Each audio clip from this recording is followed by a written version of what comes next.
Today I'm joined by Lomez. Lomez is a shit poster extraordinaire, a anonymous poster with a very high power level, and a writer. Welcome, Lomez.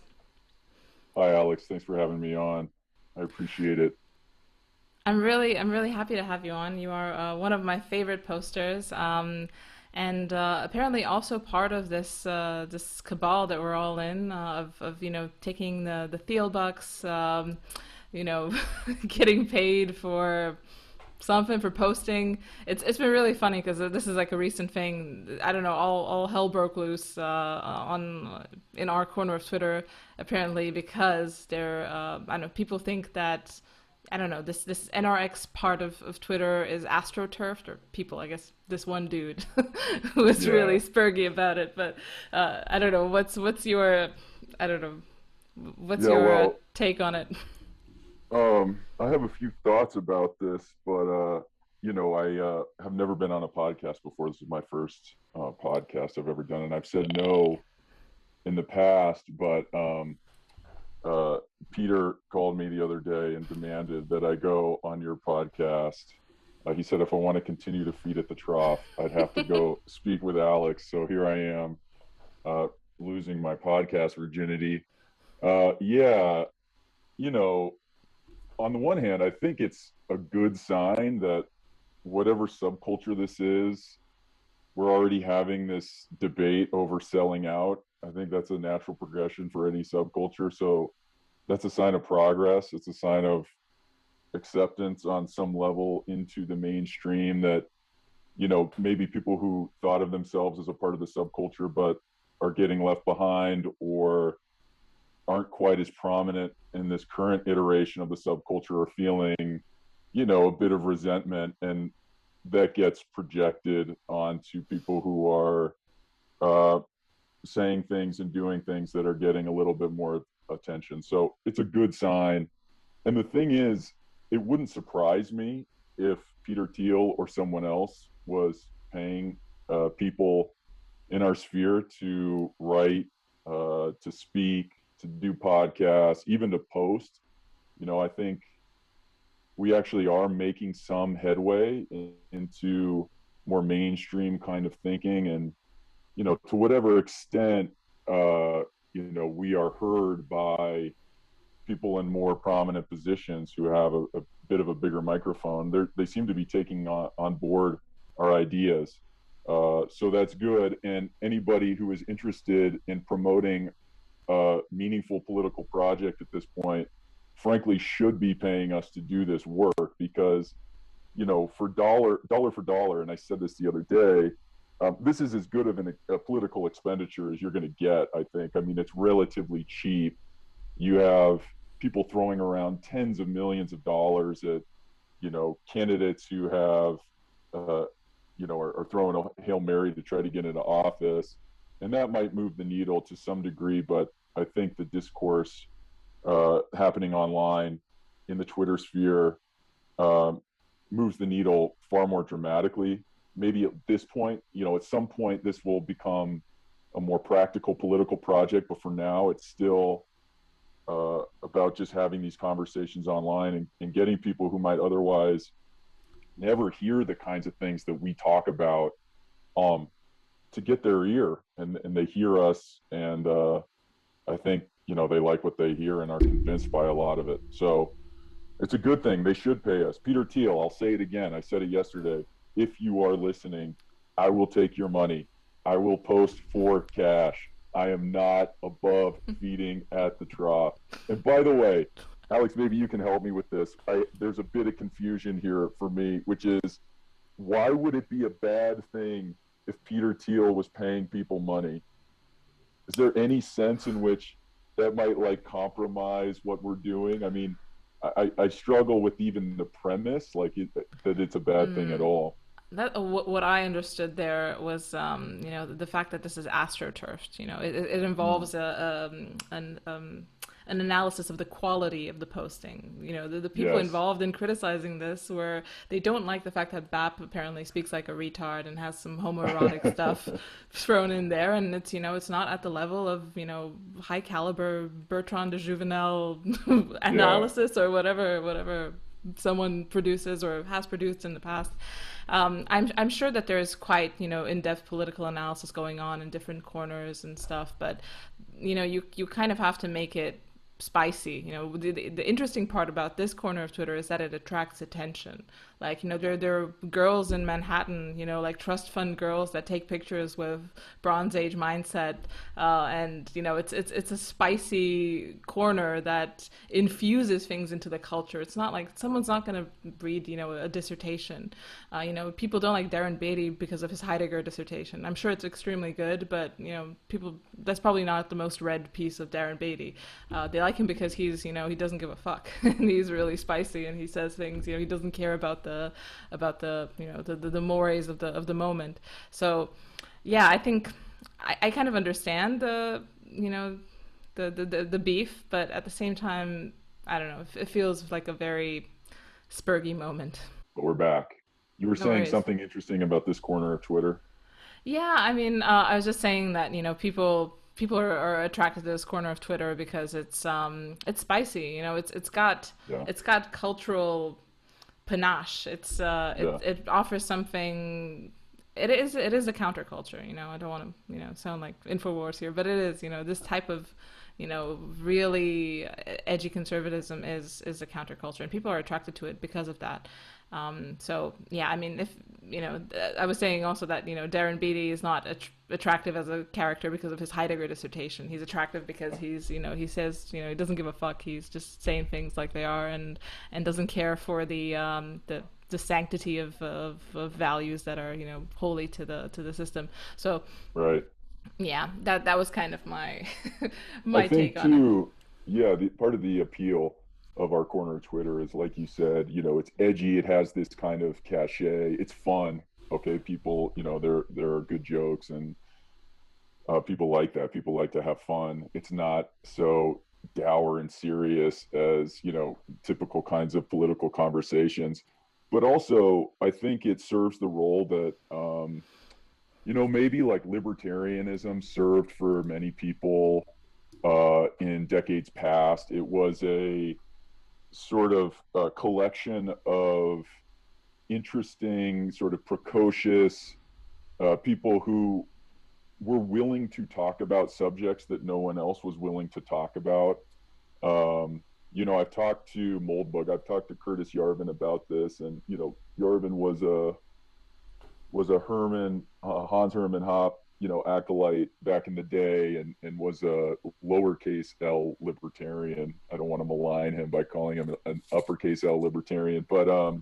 he said one of the big draws for him was that Hoppe was saying things that he had never heard elsewhere. Was doing a kind of historical analysis that he had never heard before, and was raising questions that he had never even thought to raise before. And some of the conclusions might have been off or uh, not exactly in line with his genuine thinking, but it allowed him some freedom to explore uh, sort of this ideological and intellectual space that had been previously closed off to him.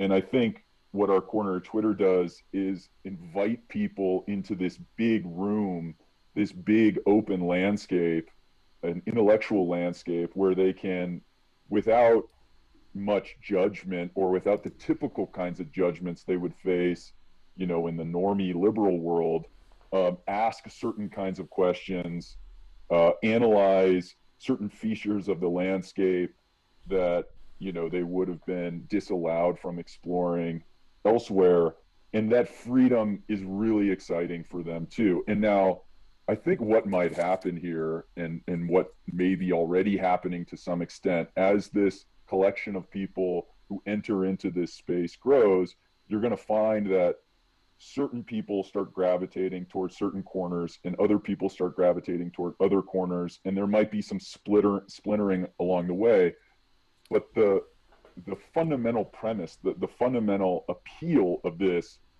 doesn't change, which is you are free here to talk about and explore things that interest you and ask interesting questions um, that are verboten in the real world. Yeah, absolutely. That's definitely as someone who's relatively new to Twitter in general. I mean, I started posting last August or something. So yeah, it's been a year now, but still I still feel kind of like a noob. Yeah. Yeah, that was it. Like I remember I got someone sent me a thread from Zero HP, and I was like, is this what's going on Twitter? Oh Lord, I should be there. Yeah. Yeah, and then I signed up like yeah in a second. So it was yeah, it's definitely the most generative space. It doesn't compare to anything else. And like you said, it's a place where you can leave your crime stop at the door. Yeah. And it's awesome. And people like me who are just like mingling and kind of trying to mine this space for all of the genius that is produced there. In a way, I feel like I'm just shopping around between, I don't know, some of the smartest people obviously on the earth, and people who are just having fun. They're letting their hair down, and it's not serious. Like I feel like a lot of times the clash between normie Twitter or people who don't come into these dark waters is that they really take everything seriously, like all the shit posting, so that then they're Hmm. shocked, but they don't understand the mores of the field. Like I know Zero posted something recently about, I know that women should be wearing face coverings and something like that, and everyone Yeah. shat a brick, and I'm like, yeah, you take him seriously or don't take him literally. I Yeah. understand where he's coming from. There's a certain mystique, but yeah, these norms didn't evolve in the West for a reason. Anyways, Yeah. I there's a mean, lot of. Alex, he might literally mean it. So, He might, he and we might. don't, I'm not yeah, gonna, I'm not gonna we judge won't think him. less of him for saying so. The other thing about it too is, you bring up the sort of caliber of conversation in this sphere, and yeah, I do think it attracts so it attracts a lot of retards, but the kind of like genius retard in a way, the idiot savant, a lot of defects and weirdos.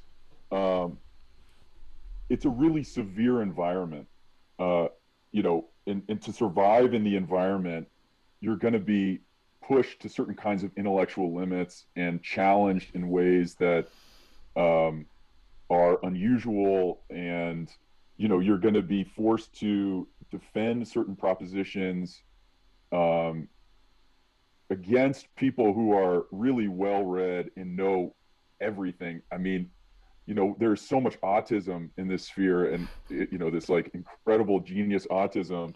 There's an expert on literally everything, and anything you post is subject to the vetting and criticism of these autistic geniuses. So it's a great way to cut your teeth as well, and maybe on some level it does recruit people who are sort of more interesting on some level, or smarter, and there are a lot of really smart people around in our sphere, but there's something also about the space itself that conditions the people that come into it in a way that sort of brings out their best sort of intellectual mind. I think their best arguments. Yeah, yeah, and there's also like this kind of the spirit of camaraderie, um, Mhm. of kind of being part of the group, which in a way Yeah. works against it as well, because you do tend to get a little bit of groupthink. There's some things that Oh, they're totally. accepted by the Yeah. group as being such, and then you don't change it. Though obviously less so than many other groups, because we're kind of Yeah. aware of the idea that there is groupthink, but um, I it's the think that's thing. okay. Yeah, yeah, Honestly, I would defend that. I think, this idea that we all have to come around to these like hyper individualistic points of view on every last critical question is a kind of mistake. And actually a weakness of liberalism and the sort of the liberal project, and trusting that you're among a group that shares sort of fundamental virtues and fundamental loyalties. And I mean here like intellectual virtues, virtues around sort of honest discussion and honest thought, that is maybe less dictated by certain kinds of like status pressures, for example, are going to produce sort of the best answers to these questions, and that it's okay to adopt the points of view of trusted parties, even if it runs counter to your intuition. You know, this is something that for me has been like a major change in my thinking from when I was younger, which is like, you know, I had to think for myself. I have to come up with all these ideas on my own. And this sort of knee jerk contrarianism that you see, like, I think this is what distinguishes maybe us from like the IDW sphere, for example. It's hyper individualistic, and, you know, it's a debate culture. Okay, we're going to sit here and like debate and test each other's ideas through, you know, the contestation of these syllogisms until we arrive at some synthesis or whatever. But I think we're better off, you know, just kind of feeling our way through it. And that's a social project that comes through when you're around people you trust. I think it's a good thing. I think having that kind of camaraderie and that trust and that willingness to give over your own sort of sense, in certain cases anyway, of what's right to the group is ultimately a virtue, not a weakness. Yeah, I think you highlight something that is, I think, the central difference between this kind of new right that's coming up and you know, whatever the IDW was, you know, centrism, IDW Mm. centrism. It's this suspicion of the idea, the dimension of the individual. Like, at least for me, that's Yeah, been it. The idea that, you know, you as an individual can, you're the only ingredient that's needed for steering your life, and also, you know, we can live as, you know, atomized debating individuals in the marketplace of ideas, just sparring and, you know, shaping policy through the clashing of our ideas. That's just not yeah. how things work, unfortunately. You know, No, in debate club it works, maybe, yeah. probably not even there, but Yeah, because we in would ask, it works to what end? I mean, a lot of it is just this kind of intellectual vanity. You know, you stand up there and you say a lot of big words, and you put together these, you know, Rube Goldberg machine arguments, but to what effect? I mean, does this really persuade anyone? Does this actually um, help sort of put forward political projects and social effects and consequences that you care about? Maybe to some extent, but there's a limitation on that. There's definitely a limit on that. yeah. Absolutely, and it's you know, yeah, like you said, it depends what your goal is. If your goal is to be a columnist at a, you know, a high profile magazine that, you know, Yeah, wants a centrist to explain the world to people and, you know, make them feel secure in their centrism yeah, and yeah, in the holiness of their ideas of, you know, classical liberalism, that's pretty good. That's a pretty good gig. But if you want to influence yeah, policy, you're going to deal with the tribal creature that is man, yep, yep. and that's the I string you think, have to you know, pull.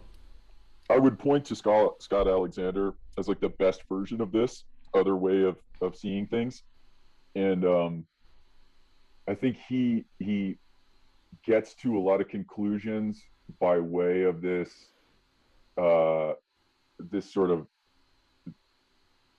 this logic and, you know, devotion to, you know, evidence and, you know, thinking in this particular sort of scientific way.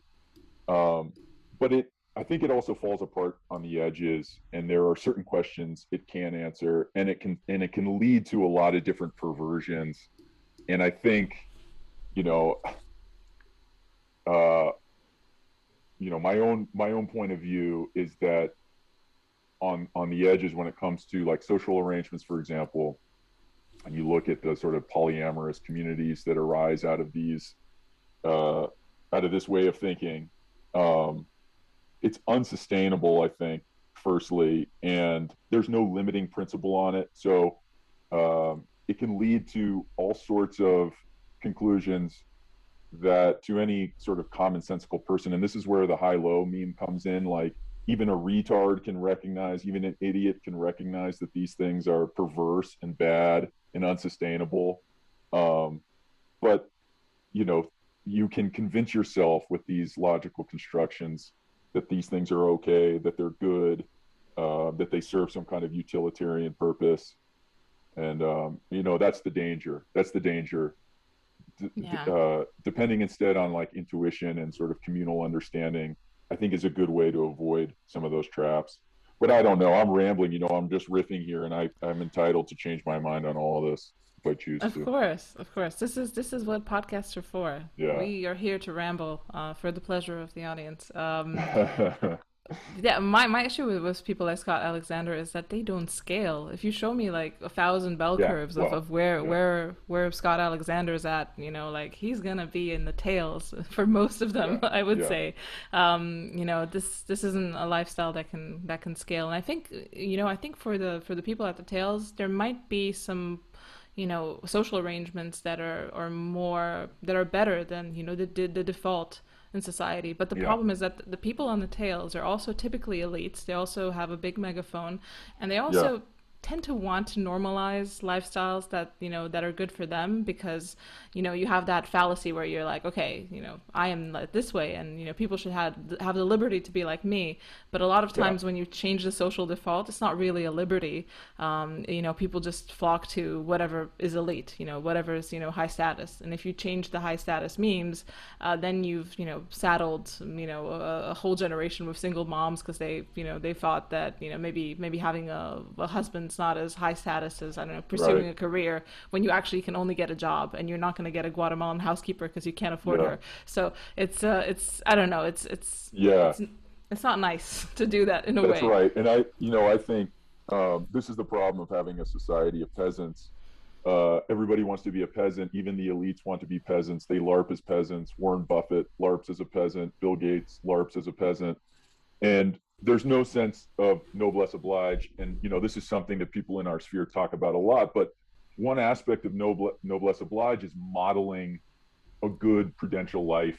For people who may not have the cognitive capacity to make the really complex sort of decisions that people at the far end of the bell curve can make when it comes to whether it's polyamory or doing drugs or whatever. And our elites in many in a lot of cases, the mainline split, all these sort of the bourgeois bohemianism, that came out of the 60s. This is something Amy Wax has talked about quite a bit too.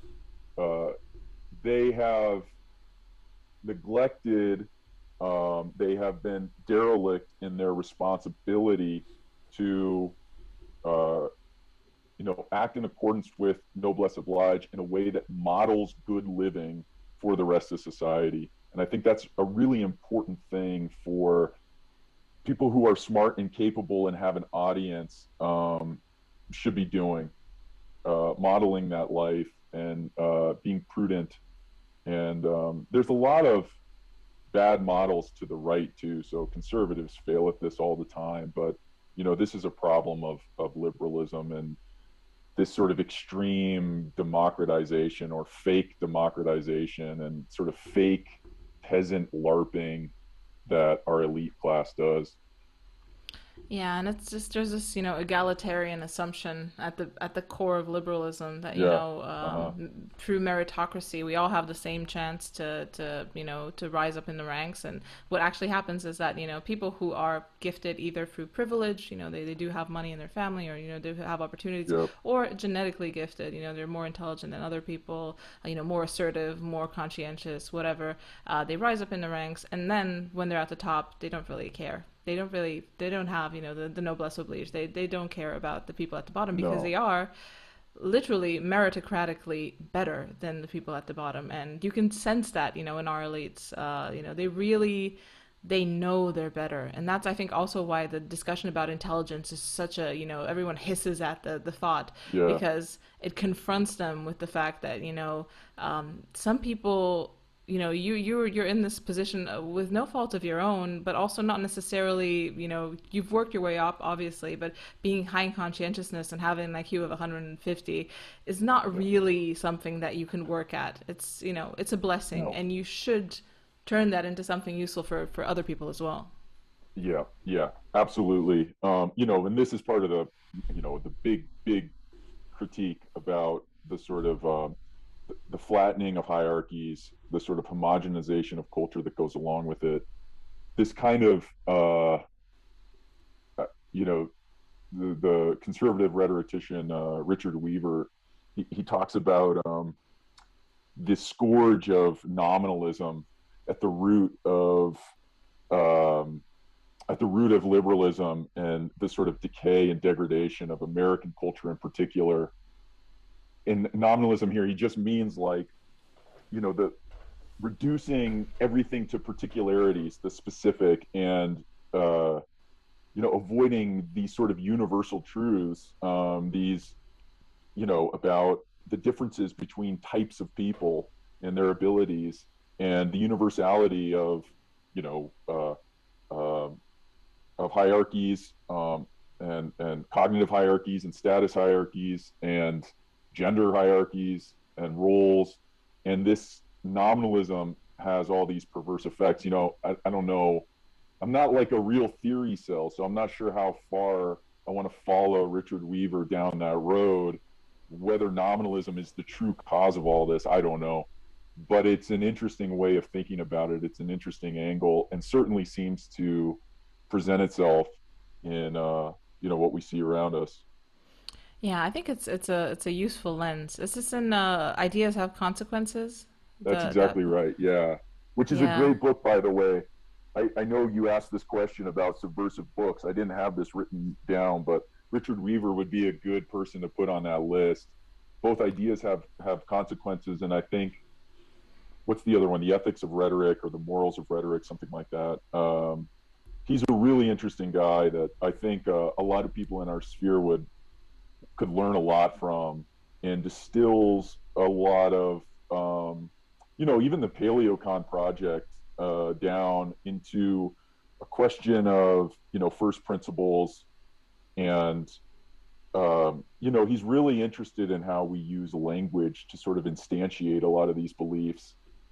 So he'd be and he's opposed to like this kind of consequentialist morality and these kinds of consequentialist arguments that are so pervasive now in our culture, maybe more than ever, certainly even more than when he was writing in the mid-century. So he's definitely someone that I would encourage people to read.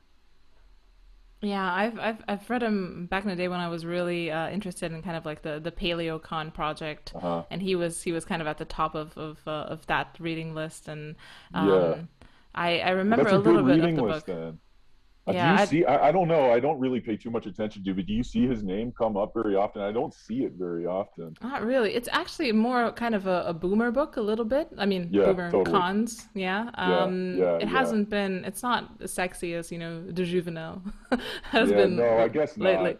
And I think part of what happened too was Weaver Weaver was sort of recruited into the National Review crowd, I think. I might have this history a little bit wrong, but I think William Buckley sort of took a liking to him as well. And why wouldn't he? I mean, anybody who could rub two brain cells together recognized that this guy was saying something really interesting. And so at the time, everybody, all of these different factions wanted a piece of him. I think I've even seen like neocons try to claim that, he had some bearing on what they were saying or doing, but I think that's totally wrong. I think that's a mistake, and maybe that's a reason why he gets ignored in our spheres, because maybe he's associated with like early National Review stuff or something. I don't know.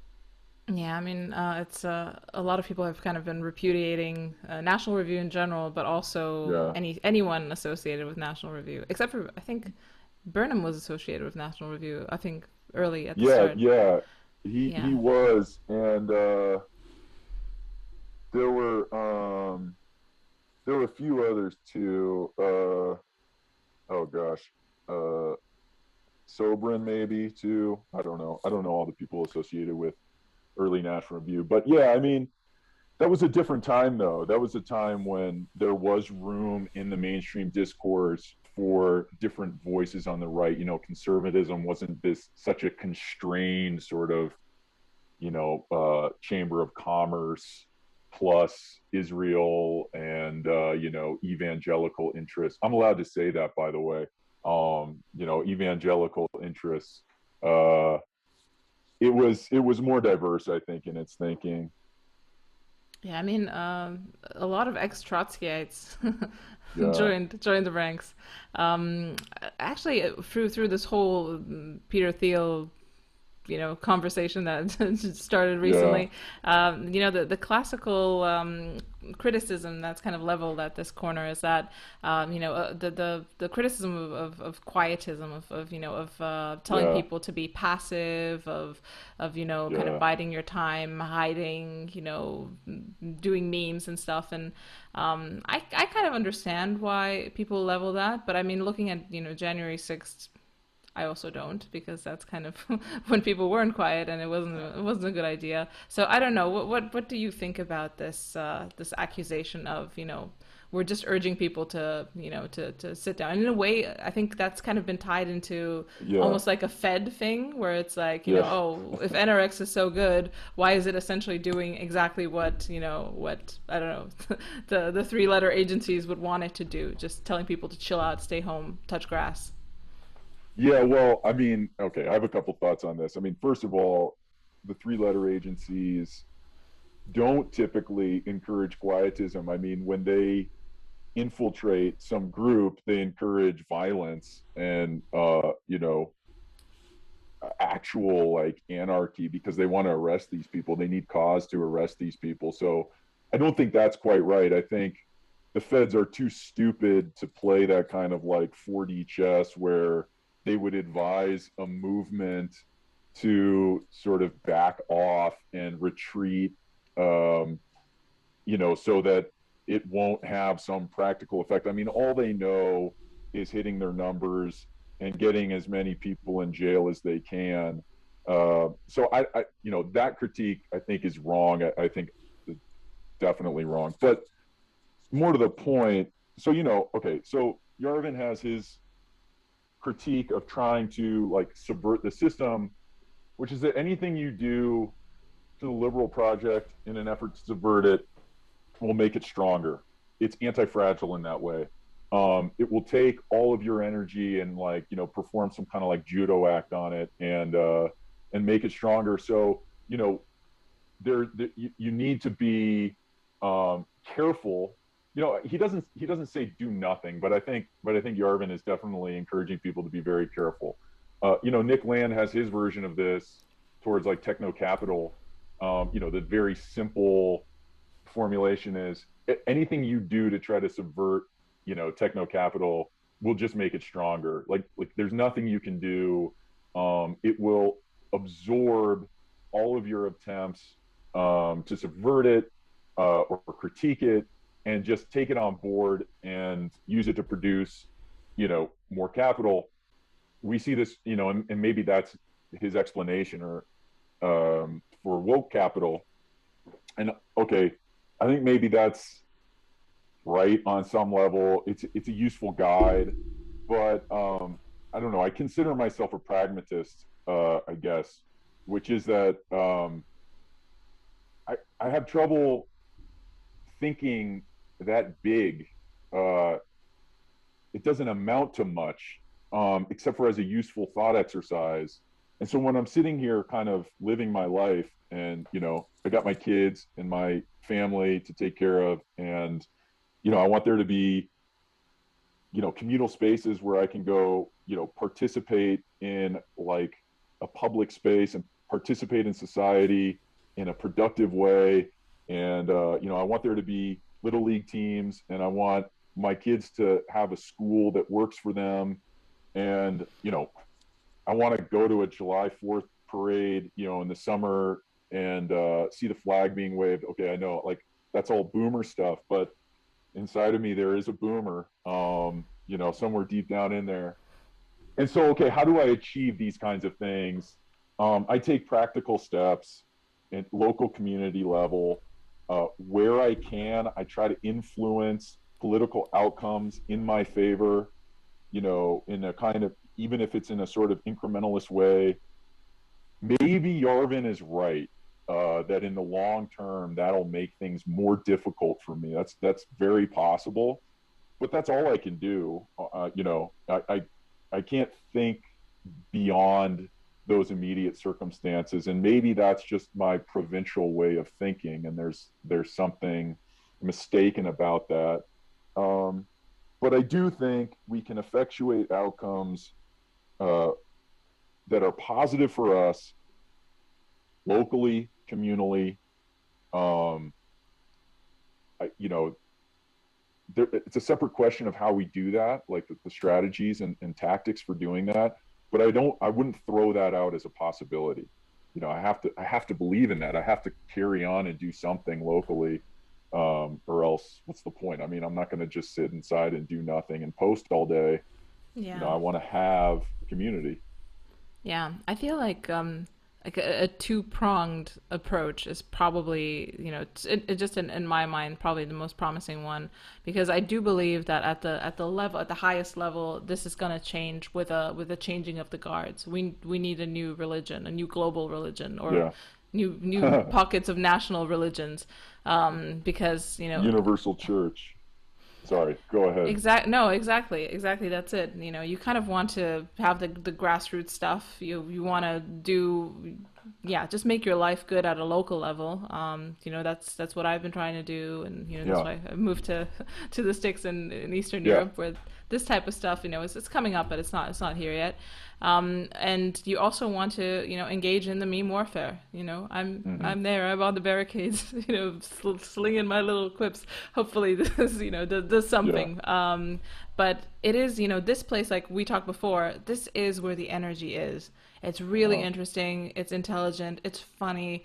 It's, this is super attractive. Like, at least to someone like me, I just, stumbled upon this space and I'm like, wow, this is interesting. And you can tell this is Yeah. interesting to more people because, Tucker's writers, they're mining. Yeah. They're mining from what you guys are producing. And there's a lot of people kind of flocking to this movement, and it's got elite potential. Like the people, I don't know who these anonymous people are, but they're really smart, and I'm sure they're like serious people in real life as well. A lot of them, they're part of the upper strata of their community. Some of them, I'm sure, some of them are just neats in basement, sure, but Yeah. a lot of them are important people. So they're probably influencing this stuff Yeah. at a different level as well. So I'm It, hopeful. yeah, no, I think that's right. And yeah, maybe, I think it's a mixed bag. I think there are in our spaces people who are at the tip of the meritocratic spear, and are in their real lives a part of the cathedral, to use a term that I think we can all understand. Um, and I do think it's penetrating. Tucker talks about it, and it's reaching boomers, it's reaching the grill Americans, the Amerikaners. They're coming around, um, and that's important. And I think, in this question of quietism, there's a huge uh, part of the spectrum between quietism and then, like, doing what the feds want you to do, which is arming yourself and getting a group of guys to put on, Hawaiian shirts and storm whatever your state, Capitol building is. We can do a lot in between that space. Some things will work better than others. One thing I'm suspicious of is anybody who claims to know how this is going to work and what strategies will work the best and what tactics will work the best. You look at somebody like Chris Rufo and what he's doing with CRT. Okay, I like Chris a lot. I think Chris is great. He's accomplishing more or less on his own than the entire conservative establishment has done in the last 10 years. And he deserves a lot of credit for that. And we should all be thankful for people like him, um, trying to make a positive difference. It's possible he fails. Okay, it's possible that his project just gets swallowed by the liberal sort of leviathan, and that it's probably even likely, but that's okay. Even that in the failure might be a good thing in the end.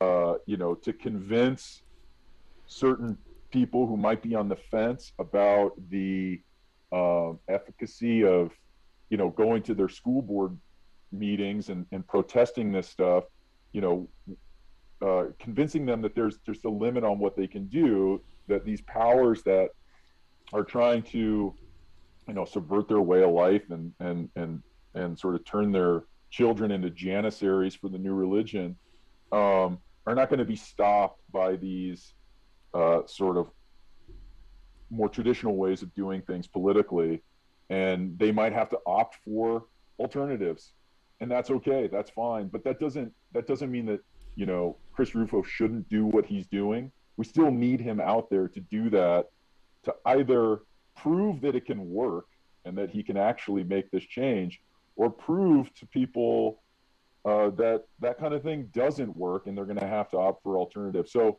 I think we just keep throwing stuff at the wall. We take what positive energy we can produce, try to, accumulate some wins, get people like Tucker to start talking about us, or not us. I don't. This isn't an ego thing. So no, I don't mean that. Talking about these ideas, Hmm. um, people in the New York Times talking about these ideas. Maybe not the New York Times, although Boss Ross, has mentioned our sphere a few times. But I think this is growing and making some small difference, and that's good. That's all we could hope for.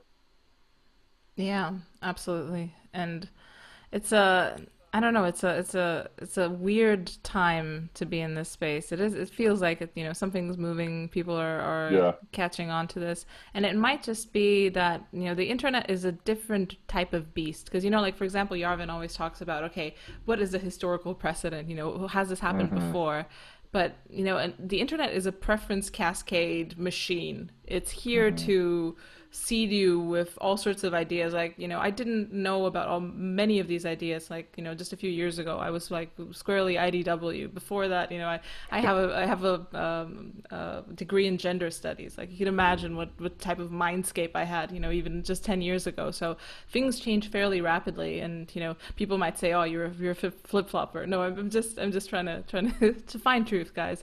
yeah, But things do change pretty fast, and obviously it's hard to seed this to the normie, to get people yep, on board. But I think meme magic is probably the best pill to serve them. It's yeah, wrapped in ridicule, it's wrapped in outrage, it's wrapped in contrast. That just shows people it's wrapped in noticing. We notice real hard yes, in these corners. So yes. yeah, and people notice, especially people who live in the real world, who are not like in gated communities or somewhere, or who just have to deal with stuff that actually happens. Yeah, I think, that's right. And the internet does change things. Um, our friend James Poulos, he's talked a lot about the ways that, digital technology kind of has changed everything. And those of us who are still trying to make sense of what's going on through the lens of, the last century, the last 50 years, what he calls the televisual age, are making a category error in that analysis. And those lessons uh, don't really apply. Digital technology does change a lot. One, I don't know if this is sort of tangentially related, but I think it works, on both sides. Okay, so one thing, I've talked about is the way that digital technology is just feeding us this like constant hyper stimulus, and we're always confronted with these major events, and we're conditioned to encounter these major, like monumental, life changing events every day. Um, there's a writer, this guy, Jim Harrison. I remember reading an essay by him. This is an American centric point, but, he said life is sort of like driving, taking a road trip through the West. Have you ever driven through like Western United States? No, I've never been to Okay, the so U.S. yeah, okay. So if you drive through like the West, there's just so much open land, and you'll take a 20-hour road trip or something, and there's like two cities along the way, but it's just open, empty space. It's mostly nothing. And he said this is kind of like how life is, and most of life isn't these like critical, important moral choices or these sort of monumental events. It's mostly just driving through empty landscape, sort of from and to these major moments. Okay, I don't, maybe that's right, maybe that's wrong, but it's a useful way to think about how the internet then, what it gives us is this constant, there's a city, there's a huge city every mile. Okay, every day we come into contact with this major sort of emotional confrontation with the state of the world, or when people like are watching these videos online, it's just these little dopamine hits of major life moments at all times, and everything is like the funniest thing ever, or it's someone crying or whatever. And this hyper stimulus, I think, in a lot of ways has caused what amounts to like mass psychogenic illness. And we have a lot of people who are living in a kind of, they're sick, they're just sick, and they need to log off. And I think, you know, a lot of how we understand our politics and sort of the urgency of what's going on right now is just a function of this hyperstimulus and the mistaken belief that the next thing we do and the next thing that happens is going to be the most important thing. So, what's the point of all of this? I guess it's, to get back to the question of quietism, maybe, or how we proceed through this landscape, is to practice a little bit of patience. That's okay too, and not be so quick to try to make immediate gestures toward sort of radical or revolutionary change. We have to wait for the right moments, and the right moments aren't necessarily around the corner, even if they might feel like it, because we've been conditioned to feel as if every moment is of critical importance. Again, I'm totally rambling here. This is just completely off the cuff, so I don't know if there's any value to that. But anyway, No, no, I agree with that. I think it's it's all around this these hyper real events, that essentially mm-hmm. politics is constructed around these, like January 6th. For someone Yeah, on the other side, January 6th is, this crazy event, 9/11. It's yeah. And extremely, by the way, they believe it. It's not a. yeah, They're yeah. not like pretending that this matters, for some kind of like political gain. They really do mean it. I mean, they really do feel as if our democracy almost ended. The republic almost was finished on that day. That there was an actual coup attempt on that day. It's not merely an act. I mean, there are some cynical actors who are taking advantage of the moment for their own reasons, but by and large, the people who say that stuff, these like shit lib resistors, they really do mean it. Yeah, absolutely. I think even AOC means it. I mean, I could Yeah, imagine even her. She's just bathing in this mind virus, and obviously, if someone knocks at her door on January 6th, she will think that it's a gang of crazed people trying to murder, rape her. yeah, I could believe that. But it's just because they're just marinating in this group psychosis, and it's yeah, easy to see totally. from the outside, but Well, so, and we need to be careful about doing that ourselves, is getting caught up in this kind of same psychosis. You know, be patient, trust the plan, everybody. Um, yeah, yeah, that didn't turn out so well. I was I no, was I pretty mean, sure. I was almost making bets. I didn't, but no, I don't know. I mean, I'm being a little facetious when I say that, but as a general matter, um, being patient, is not such a bad thing. You don't want to get caught up in mass psychosis if you can avoid it, obviously. Yeah, and there's another big event. This one actually is not a non-event. It's actually a big event that you've written about recently is Afghanistan, Oh yeah, and this is kind of on the scene right now. Everyone's looking at it.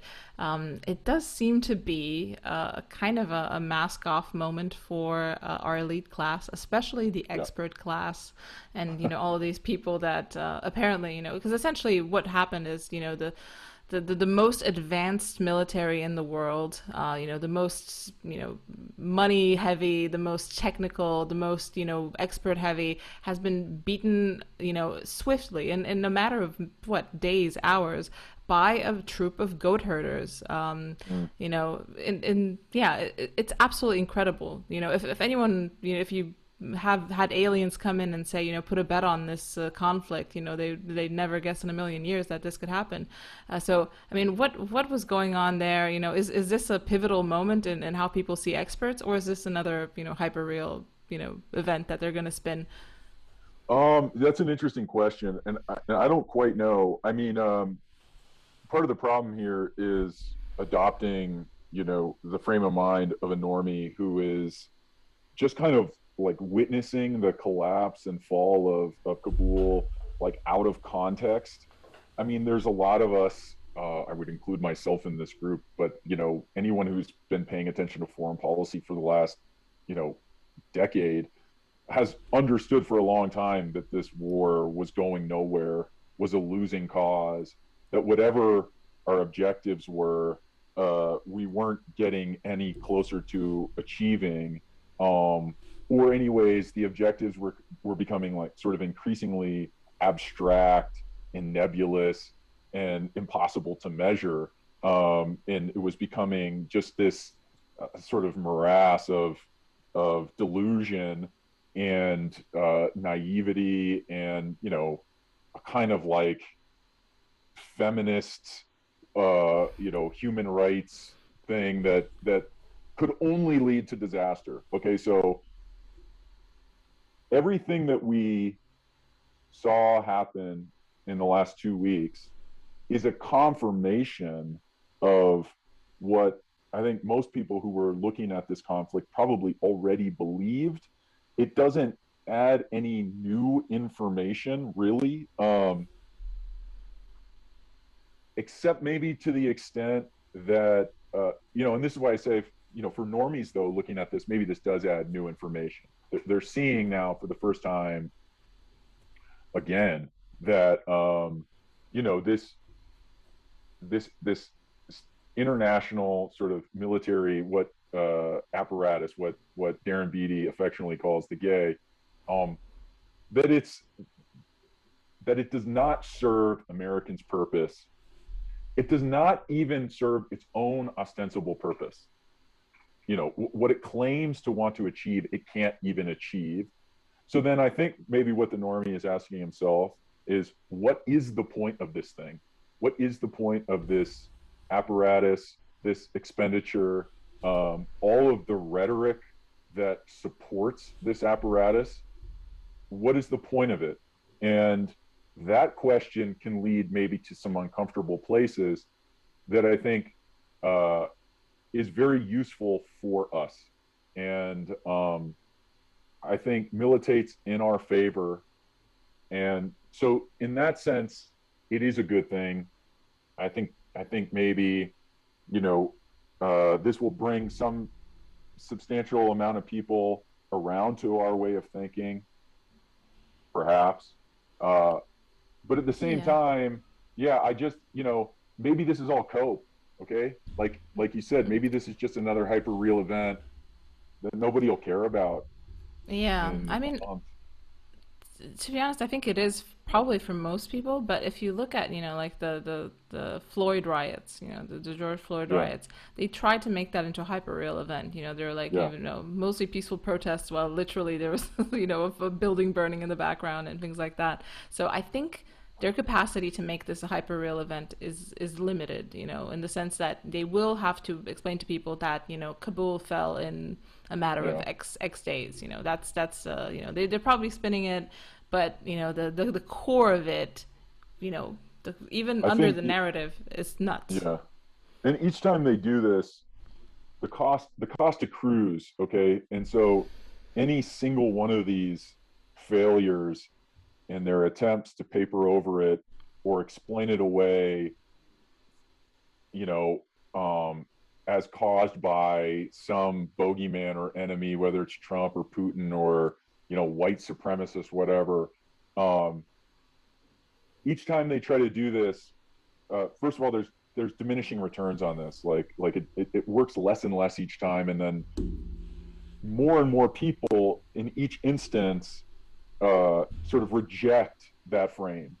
I saw this in my personal life. I happened to be close to some people who were in proximity to some of these summer riots and might have otherwise been described as like normie libs, although maybe like conservative curious. Okay, as that summer unfolded, certainly not Trump friendly, definitely not Trump friendly. But after that happened, there was definitely a change, and I think it had to do with their geographic proximity to these riots. But they're changed people now. They're politically changed. They are completely disillusioned with the idea that the Democrats, for example, represent like sobriety and responsibility, and what's going to save us is more of this kind of politics. I saw Sam Harris had some tweet today or yesterday Mm. about being embarrassed about supporting what he called the adults in the room in reference to Joe Biden. I don't know how sincere that is. I mean, he's full of shit and he's like a neocon and will stay that way. I don't expect him to change, but that sentiment reaches some amount of people, and those people do change. They're still malleable in their beliefs. So, yeah, it does. It moves the needle some each time. And eventually you reach a tipping point. You reach some critical threshold where enough people have become disillusioned and they look for alternative answers. Have we reached that with Afghanistan? Probably not, but we're getting closer. Yeah, like you said, each of these events is a piece in the puzzle, and it's probably going to move a bunch of people. Everyone probably not. Do you think that now that the military industrial complex and I don't know the NGO super state doesn't have a chew toy to play with like they did in Afghanistan, where are they're gonna focus their energies? Who are they coming for? Yeah, well, us, uh, they've already constructed this thing called like white supremacy, and and that's folded under this umbrella of domestic terrorism, and I expect that to ramp up. I mean, almost immediately after Kabul fell, I saw Ian Bremmer, who's one of these like think tank, expert class foreign policy flax. I think he's at Stanford or somewhere like that. Anyway, he was on some CNBC show saying, really, this is a good thing because, we're done dealing with terrorists abroad. The real threat are the terrorists here at home, the white supremacists. And so there's an obvious opportunity for, funding and, the ADL and the SPLC, for funding organizations and think tanks that,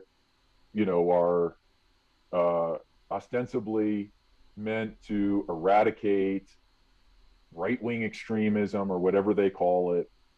This will fund some sinecures at these, organizations that are affiliated with Antifa, and I expect there to be money thrown at these dox rings. Um, so that'll be some of it, but I think it can only go so far because the truth is that there really isn't a real sort of threat from whatever we're calling white supremacy or right wing extremism.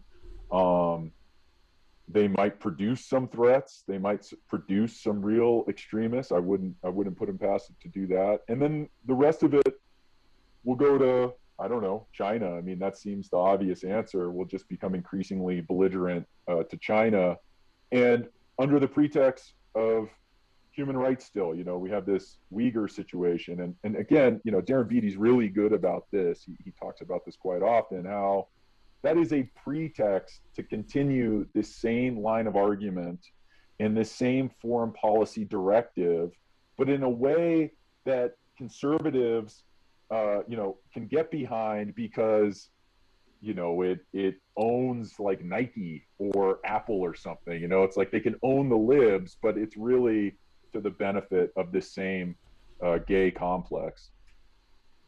Yeah, yeah, absolutely. It's quite terrifying. So Yeah, it my is terrifying. yeah, my hope is that their obvious incompetence is going to be a stumbling block, and the fact that there is a groundswell in the other direction. Hopefully, I feel so. Yeah, So yeah, I don't know how much of this like you said is my echo chamber, or the stuff that looks big to me might not be a groundswell, might just be a fart in the wind, but it sounds yeah, real maybe. loud. I don't know. You go look at the things that some people who have. So this one of the problems is like you can go online and find like a prominent person who has made has taken up like any position, no matter how extreme or bizarre, and you can use that as an example of some like broader trend, when in fact it could just be this one person who's saying this stupid thing. Okay, but you do have a number of people in positions of influence who are trying to push this narrative around domestic terrorism. And this woman Juliet Kayyem, I think that's how you pronounce her name. She's a Harvard fellow. She worked in Obama's State Department. She was the counterterrorist, czar or something at the State Department. I think she even briefly worked at the New York Times, but was fired for lying about something or other. In any case, um, she immediately went on CNN and was talking about Trump as we need to treat him the same way we treat like the head of ISIS, and that we need to uh, take the head off the snake. Now she's speaking in metaphor, but only barely. Okay, only barely. And I don't think she was first in line to recommend a no-fly list for people who aren't vaccinated, and that, for example, is a way to conflate, you know, the sort of COVID regime with this sort of anti-Trump sentiment. And there is a lot of overlap there, but it allows them to use the tools of the state and the power of the state and this sort of, biosecurity, surveillance apparatus, and bring it down on the heads of Trump supporters. So COVID is also another natural sort of permanent crisis that can be used in opposition, to who the sort of elite, this sort of establishment class, what Bab calls the occupational class, who they identify as their enemy, as their threat, as a threat to their dominion over the state. Yeah, COVID's turned out to be a shocker in this direction. I remember at the Yeah, beginning, it was just kind of like the right wing that was into yeah, masks and to taking the threat yeah, seriously. They were kind of putting out the this is racism thing, but then it slowly flipped, and I think it also ties into the fact that there is a lot of power, yeah, essentially power to be mined out of this yes, situation for them, yes. So and aligning the narrative that you should just give away all of your autonomy, and we are uh-huh, we are the giver of freedoms. Like today there was a thing that, in Australia they're giving out new freedoms. Oh my God, rejoice. No, that's not how it works. It's that the state's not holding on to the freedoms and it's like giving it out. You have your freedoms. Like that was the thing in the Anglosphere, wasn't it? Like you have your freedoms and the state does yeah, not encroach on them. But it's yeah, it aligned it perfectly with just staying in your house and eating the bugs, pod doing life. exactly, yeah, Yeah, exactly. yeah. But what's interesting about COVID was it was a crisis teed up for Trump. Okay, he could have taken advantage of it, and I think that explains the early sort of rhetoric around it from libs. That this was racist and that we should just calm down and we'll treat this as we've treated other respiratory viruses that have crossed the Atlantic from China, whether it was SARS or whatever else in the past. And Trump kind of deferred. He just decided not to take advantage of this crisis, and they did. Okay, so they took the lead on this. Once it became clear that Trump wasn't going to do anything with this, though he could have, and a lot of people talked about early on, like this was perfect for so much of what Trump was trying to accomplish and talking about. And we could have used it as an excuse to close the borders. We could have used it as a cudgel against China. We could have done so much with this. And Trump just, I don't know. I don't know what was going on in the White House. I suspect a lot of this had to do with his obsession with the stock market and concerns that, this would this would cause like catastrophe, which it did anyway, at least temporarily. And so, yeah, and I think Democrats realized then after Trump decided not to do anything with the crisis that they would, and it's worked really well for them, and there's no reason for them not to continue using COVID as a permanent crisis. Um, Despite whatever objections people might have against it, because ultimately people are afraid. They're afraid of bodily harm, perhaps irrationally so, Yeah. but will give up power to the state in order to maintain their safety. Yeah, That's the and fundamental purpose of the state. At least the modern state. exactly, and the thing is, it is essentially a left wing crisis. Mhm. This is the direction in which the state swims. This isn't, it's very hard in a way to capitalize on it from a right wing direction, because it's like, okay, we're just going to expand the state.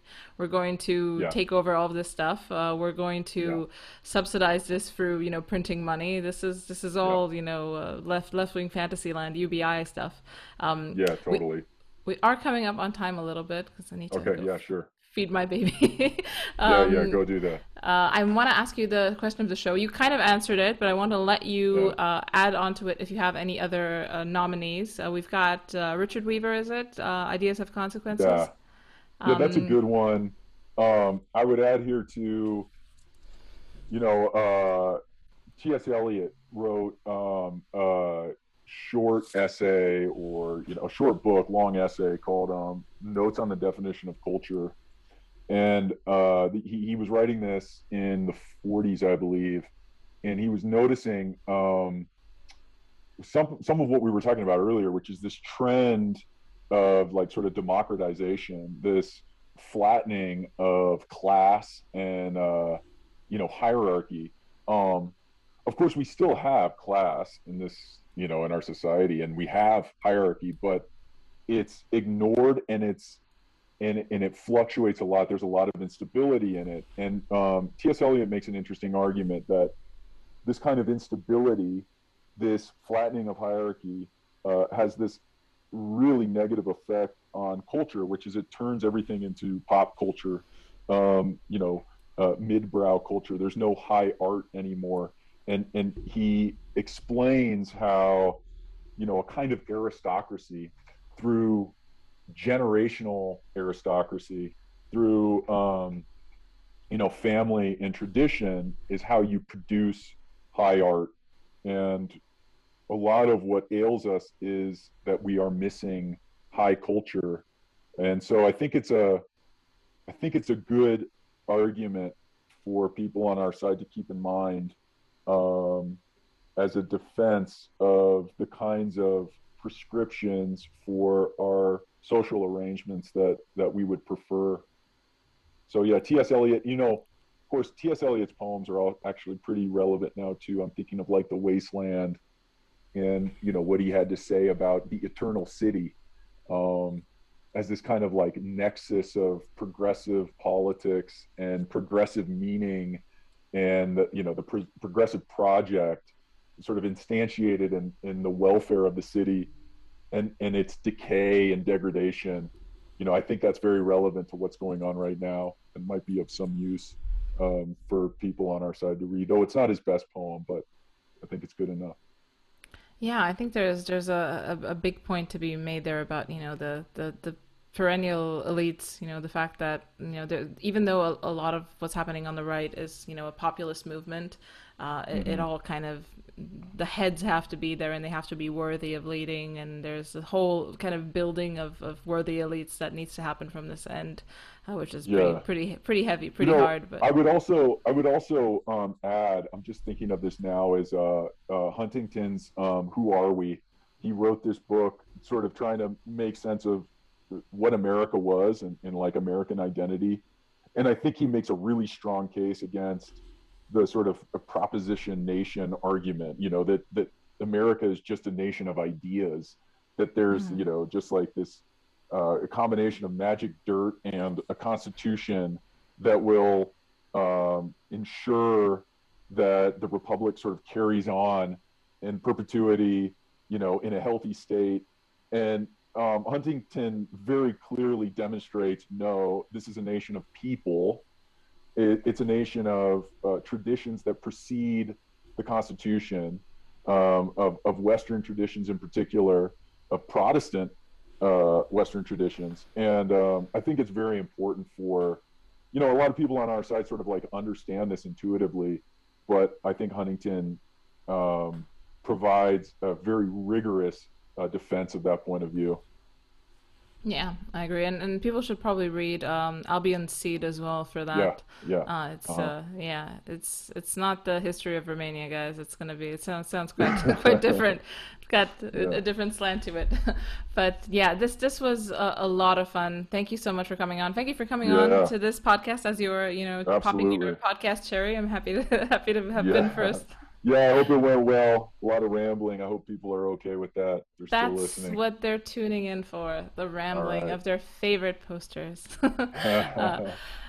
Is there any place you want to point people to? I know you have new essays in The American Mind.